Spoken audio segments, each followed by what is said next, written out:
வணக்கம் friends, welcome to our channel. இன்றைக்கி நம்ம சேனலில் எதை பற்றி நம்ம பார்க்க போகிறோம் அப்படின்னா, நம்ம சேனலில் எனக்கு இது வரைக்கும் நான் எவ்வளோ வருமானம் எனக்கு கிடைச்சிருக்கு அப்படிங்கிறத பற்றியும், என்னோடய ஹேட்டர்ஸுக்கும் சரி என்னோடய சப்ஸ்கிரைபர் நண்பர்களுக்கும் சரி ஒரு சில விஷயங்கள் நான் ஷேர் பண்ணிக்கணும்னு நினைக்கிறேன். மெயினாக இந்த வீடியோ ஹேட்டர்ஸுக்காகன்னு வச்சுக்கலாம். பட் இருந்தாலும் என்னோடய சப்ஸ்கிரைபர் என்னோடய நண்பர்களுக்காகவும் நான் சில விஷயங்கள் நான் சொல்லணும்னு நினைக்கிறேன். அந்த விஷயங்கள் எல்லாத்தையுமே இந்த வீடியோ ஃபுல்லாக நம்ம பார்ப்போம். இப்போ இந்த வீடியோ நான் இந்த மாதிரி ஒரு வீடியோ போட்டதுக்கான காரணம் இருக்குது. ஏன்னா நான் இதுக்கு முன்னாடியே இதே மாதிரி ஒரு வீடியோ நான் போட்டிருக்கேன். கிட்டத்தட்ட நான் சேனல் 7-8 மாதத்துக்கு முன்னாடியே நான் வீடியோ போடுறதை நிறுத்திட்டேன். இப்போ தான் நான் மறுபடியும் நான் கன்டினியூ பண்ணியிருக்கேன். அதுக்கு முன்னாடி கிட்டத்தட்ட ஒரு 10 மாதம் இருக்கும்னு நினைக்கிறேன். அப்போ நான் இதே மாதிரி ஒரு ஹேட்டர்ஸுக்காகவே ஒரு வீடியோ போட்டேன். நான் என்னெல்லாம் எப்படி எந்த மாதிரி நான் என்ன ஒரு மோட்டிவேஷனுக்காக நான் பண்ணிக்கிட்டு இருக்கேன் அப்படின்னு சொல்லிட்டு. பட் இருந்தாலும் மறுபடியும் இப்பவும் இதே மாதிரி ஒரு வீடியோ போடுற மாதிரி ஆகிடுச்சு. ஏன்னா இப்போ ஒரு 3 நாளைக்கு முன்னாடி கூட எனக்கு ஒரு கமெண்ட் வந்திருந்தது. ஒரு பிஸ்னஸ் ரிலேட்டடான ஒரு வீடியோக்கு கீழே தான் கமெண்ட் வந்திருந்தது. ஏன்னா தம்பி நீ சொல்கிறதெல்லாம் சாத்தியமாகாது, உனக்கு இதை பற்றி என்ன தெரியும் அப்படின்னு சொல்லிட்டு சொல்லியிருந்தார் அந்த நண்பர். தம்பின்னு சொல்லும்போதே தெரியுது மேபி என்னோட வயசில் மூத்தவராக இருக்கலாம். ஏன்னா எனக்கே ஆல்மோஸ்ட் 31 வயசு நடந்துக்கிட்டு இருக்கு இப்போ. அப்படிங்கும்போது மேபி என்னை விட மூத்தவராக தான் இருக்கும். இன்னொரு விஷயம் என்ன அப்படின்னா, நம்ம ஒரு வீடியோ பார்க்குறோம் அப்படின்னா, ஒருத்தர்கிட்ட நம்ம சஜெக்ஷன் கேட்குறோம் அப்படின்னாலும் மெயினாக காமனாக எல்லாருக்குமே தோன்றது என்ன அப்படின்னு பார்த்திங்கன்னா, ஆளை பார்ப்பாங்க. ஆளை பார்த்து இவன் எந்த மாதிரி, அதாவது இப்போ ஆள் பெரிய ஆளாக இருந்தால் தப்பாக இருந்தாலும் ஏற்றுக்கிறாங்க, சின்ன ஆளாக இருந்தால் நல்லதாக இருந்தாலும் இக்னோர் பண்ணிடுறாங்க. அது ஏன் அப்படின்னு எனக்கு தெரில. ஃபஸ்ட்டு நம்ம முன்னேறணும், நமக்கு நல்ல எண்ணம் இருக்குது அப்படின்னா யார் என்ன சொன்னாலும் அதை ஏற்றுக்கிற மனப்பான்மை அப்படிங்கிறது ஃபஸ்ட்டு இருக்கணும். அந்த மனப்பான்மை இல்லாத ஆளுங்களுக்கெல்லாம் எல்லாமே தப்பாக தான் இருக்கும். அப்படிங்கும்போது எதுவுமே பண்ண முடியாது. ஏன்னா நிறைய பேர் கூட எனக்கு கமெண்ட் பண்ணியிருந்தாங்க. இப்போல்லாம் ஆரம்பத்துலலாம் கமெண்ட் பண்ணியிருந்தாங்க. நான் சேனலில் வீடியோ போடாத சமயத்தில் கூட எனக்கு சில நெகட்டிவ் கமெண்ட்ஸ் எல்லாம் வந்திருந்தது. என்ன அப்படின்னா, ஃபஸ்ட்டு நீ வீடியோ போடுறதுக்கு முன்னாடி நீ பேசிதான் வீடியோ போட்டிருக்க, அதுக்கு முன்னாடி ஃபஸ்ட்டு உன் கண்ணாடியில் உன் முகத்தெல்லாம் பாரு அப்படின்ட்டாலாம் இதெல்லாம் கிட்டத்தட்ட ஒரு 10 மாதத்துக்கு முன்னாடி போட்டிருப்பாங்கன்னு நினைக்கிறேன். கண்ணாடியில் உன் முகத்தை பாரு, அதுக்கப்புறம் நீ வீடியோ போடு அப்படின்னு சொல்லிட்டு உன் மூஞ்சை பார்க்கவே பிடிக்கல அப்படின்ட்டாலும் கமெண்ட் பண்ணியிருந்தாங்க. எதுக்காக அப்படி பண்ணாங்க அப்படின்னு சொல்லிட்டு தெரில. என் மூஞ்சை பார்க்கணும் அப்படின்னு சொல்லிட்டு என்னை பார்த்துக்கிட்டே நீ வீடியோ பாரு அப்படின்னு சொல்லிட்டுலாம் நான் அந்த நண்பர்கிட்ட சொன்ன மாதிரியெல்லாம் எனக்கு ஞாபகமே இல்லை. நான் சொல்லி இருக்க மாட்டேன். பட் அந்த நண்பர் அந்த மாதிரி கமெண்ட் பண்ணியிருந்தார். எதுக்காக இந்த மாதிரியெல்லாம் கமெண்ட் பண்ணும் அப்படின்னு சொல்லிட்டு எனக்கு புரியல. இதெல்லாம் ஒரு நல்ல விஷயமா அப்படின்னு சொல்லிட்டு கேட்டிங்கன்னா கிடையாது. ஏன்னா அந்த நண்பர் தன்னோட அந்த கமெண்ட்டுக்கு ஒரு மெயில் ஐடி யூஸ் பண்ணி தான் வச்சுருப்பார். அந்த மெயில் ஐடியில் தன்னோட ஃபோட்டோ அஜித் ஃபோட்டோவை வச்சுருக்காரு. இது நான் அஜித்தை நான் தப்பாக சொல்கிறேன் அப்படின்னு சொல்லிட்டு கிடையாது நண்பா. ஃபோட்டோ வச்சுருந்தாரு, நான் அதை சொல்கிறேன். ஒரு நல்ல மனிதரோட ஒரு ஃபோட்டோவை வச்சுக்கிட்டு ஒருத்தரை பற்றி இழிவாக பேசுறது அப்படிங்கிறது இது என்ன ஒரு பழக்கம்னு எனக்கு தெரியல நண்பா. நான் அழகாக இருக்கேன், அழகாக இல்லை, அது அப்பாற்பட்ட விஷயம். எனக்கு அது தேவையே இல்லை. நானே அதை பற்றி நினச்சிக்கல. பட் அந்த நண்பர் எதுக்காக அதை பற்றி நினைக்கிறாரு அப்படின்னு சொல்லிட்டு தான் தெரியல. பட் இருந்தாலும் ரொம்ப நன்றி அந்த மாதிரி ஒரு கமெண்ட் சொன்னதுக்கு. ஓகே, இன்னும் இது மட்டும் தான் அப்படின்னு சொல்லிட்டு கேட்டால் கிடையாது. இல்லை நண்பா, அதாவது ஒருத்தர் ஒரு கமெண்ட்டை சொல்கிறாங்க அப்படின்னா, ஒருத்தர் பிடிச்சிருக்கும், பல பேருக்கு பிடிக்காமல் இருக்கும். மேபி பல பேருக்கு பிடிச்சிருக்கும், ஒருத்தருக்கு பிடிக்காமல் இருக்கும். அப்படிங்கும்போது இப்போ பல பேருக்கு பிடிச்சிருக்க விஷயம் ஒருத்தருக்கு பிடிக்கல அப்படின்னா, அந்த பல பேர் என்ன நினைப்பாங்க அப்படின்னா, புதுசாக வர்ற ஒரு ஆள் ஒரு ஃபஸ்ட்டு நெகட்டிவ் என்ன இருக்குது அப்படின்னு சொல்லிட்டு தான் பார்ப்பாங்க. இதுவே பல பேருக்கு பிடிக்கல, ஒரு ஆளுக்கு மட்டும் பிடிச்சிருக்கு அப்படின்னா, புதுசாக வர ஒரு ஆள் நினைப்பாங்க, ஏன் இவன் சொன்னது பிடிக்கல இத்தனை பேருக்கு அப்படின்னு சொல்லிட்டு கேட்பாங்க. இதுக்கு ரெண்டுக்குமே வித்தியாசம் இருக்குது. மேபி அந்த புதுசாக வந்த ஆளுக்கு அத்தனை பேருக்கு பிடிச்ச ஒரு விஷயம் ஒருத்தனுக்கு மட்டும் பிடிக்கல அப்படின்னா, மேபி அந்த ஆளுக்கு ஒரு டபுள் மைண்டை கொடுக்கும். என்ன அப்படின்னா, ஒருவேளை இது சொன்னது இந்த மாதிரி இருக்குமோ அப்படின்னு சொல்லிட்டு.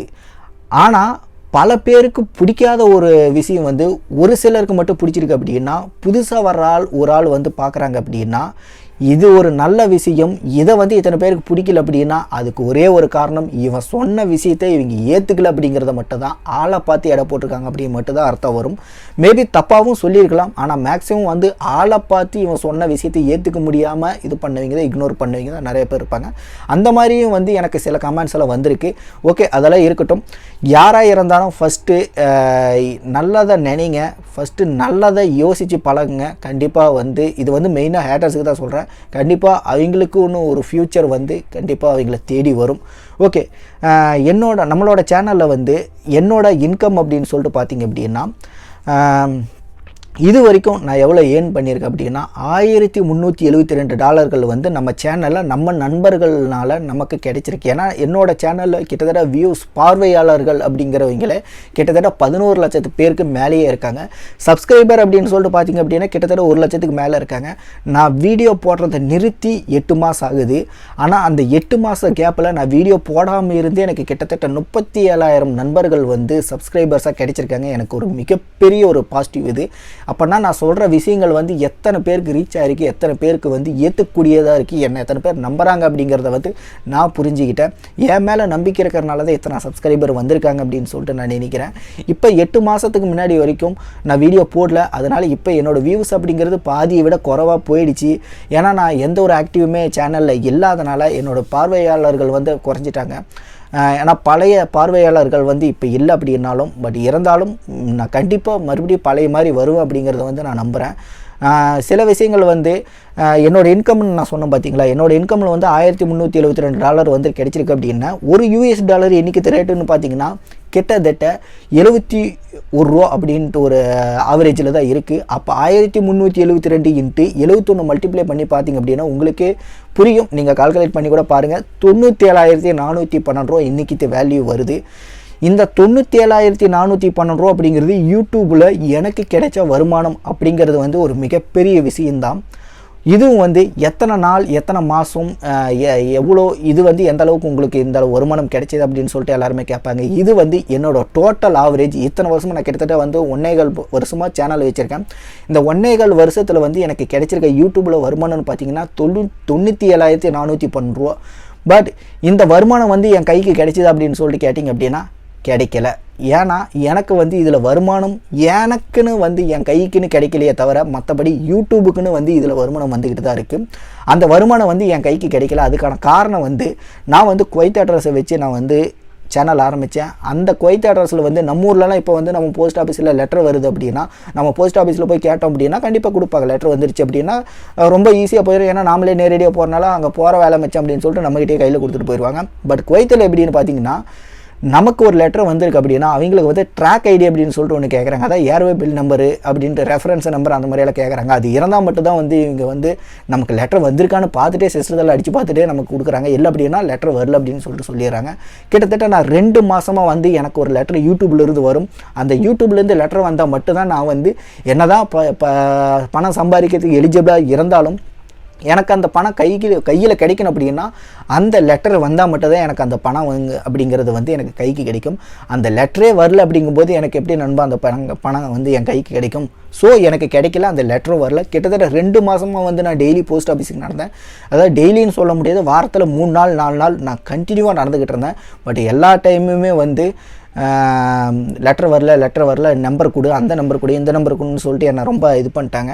பட் நான் அதுக்கப்புறம் வந்து நான் அப்படியே விட்டுட்டேன். ஏன்னா நான் அந்த டைமில் நான் வேலை செஞ்சுக்கிட்டு இருந்ததுனால நான் ஒரு கம்பெனியில் வந்து நல்ல ஒரு பேசிக்கில் நான் வேலை செஞ்சுக்கிட்டு இருக்கிறதுனால நான் அதை வந்து பெருசாக எடுத்துக்கல. பட் இருந்தாலும் ஒரு முயற்சிக்காக தான் நான் பண்ணி பார்த்தேன். பட் கிடைக்கல. பட் இருந்தாலும் என்னை நம்பி சில சப்ஸ்கிரைபர்கள் பல சப்ஸ்கிரைபர்கள் இருந்தாங்க. அப்படிங்கும்போது அவங்கள நான் ஏமாற்றக்கூடாது. நான் ஒரு பணத்துக்காக வந்து நான் வந்து வீடியோ போட்ட மாதிரி என்னோடய ஹேட்டர்ஸ் சொன்ன மாதிரி உண்மையாயிடக்கூடாது அப்படிங்கிறதுக்காக என்னோடய மோட்டிவேஷன் என்ன, என்னோடய நண்பர்களுக்காக என்னால் முடிஞ்ச விஷயம், எனக்கு தெரிஞ்ச விஷயங்கள், எனக்கு பிடிச்ச பிஸ்னஸ் எல்லாத்தையுமே உங்கள் கூட நான் ஓப்பனாக ஷேர் பண்ணிக்கிட்டேன். அதை வந்து இனிமேலும் நான் கண்டினியூவாக பண்ணணும் அப்படிங்கிறதுக்காக தான். அது கிடைக்கல அப்படின்னு தெரிஞ்சுமே கிட்டத்தட்ட 6-7 மாதமாக வந்து நான் கண்டினியூவாக நான் வீடியோஸ் போட்டுக்கிட்டு தான் இருந்தேன். சில காரணங்களால் வந்து எனக்கு வேலை அதிகமாக இருந்ததுனால என்னால் ஒரு 8 மாதமாக வீடியோ போட முடியாமல் போயிடுச்சு. பட் அதுக்கப்புறம் இப்போ நான் மறுபடியும் கண்டினியூவாக நான் வீடியோஸ் நான் போட ஆரம்பிச்சிட்டேன். இந்த அளவுக்கு எனக்கு வருமானம் கிடைச்சும் எனக்கு கையில் வந்து அந்த வருமானம் கிடைச்சிது அப்படின்னு சொல்லிட்டு கேட்டிங்கன்னா கிடையாது. பட் இருந்தாலும் நான் இப்பவும் வந்து வீடியோஸ் நான் போட்டுக்கிட்டு தான் இருக்கேன். நான் கண்டினியூவாக வீடியோஸ் போடுவேன். ஏன்னா என்னை நம்பி 1 லட்சத்துக்கும் மேலே சப்ஸ்கிரைபர்கள் வந்து என்னை நம்பி இருக்காங்க. அப்படிங்கும்போது நான் அந்த நண்பர்களை நான் ஏமாற்ற விரும்பலை, என்னோட நம்பிக்கையை வந்து நான் கெடுக்க விரும்பலை. நான் அதை வந்து அந்த நம்பிக்கையை எப்போவுமே காப்பாற்றணும்னு நான் நினைக்கிறேன். அதுதான் நண்பன் நான்.